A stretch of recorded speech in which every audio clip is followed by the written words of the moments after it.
Friends, Alexander the great king ప్రపంచం మొత్తాన్ని ఒకటే రాజు ఉండాలని చెప్పి ఆల్మోస్ట్ అన్ని కంట్రీస్ ని చాలా వరకు ఆక్యుపై చేసిన ఒకే ఒక legendary fighter Alexander.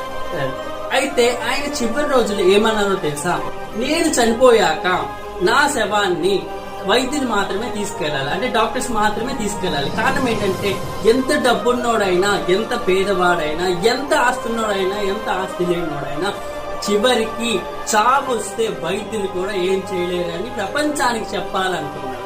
Okay, next point. అతను శ్మశానానికి వెళ్లే దారిలో అతను ఇప్పటి వరకు అన్ని దేశాల మీద సంపాదించిన సంపద అంతా, వజ్రాలు, వైడూర్యాలు అన్ని ఆ దారిలో పోయమన్నాడు. కారణం ఒకటే, ఎందుకంటే మనం ఎన్నో సంపాదిస్తాం, ఎంత దూరమో వద్దాం, ఆ ఆస్తికి అహంకారానికి ఎక్కువైపోయి చాలా దూరం వెళ్ళిపోతుంటాం. అయితే చివరికి మనం తీసుకెళ్లేది ఏమీ లేదని చెప్పటానికి అది చెప్పాడు. Okay, third point.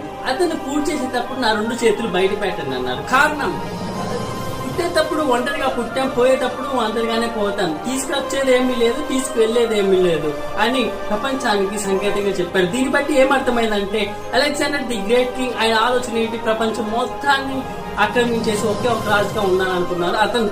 But final గా ఆయన రియలైజ్ అయింది అది. ఇలాంటి ఒక గ్రేట్ కింగ్ నుంచి మనం చాలా నేర్చుకోవచ్చు.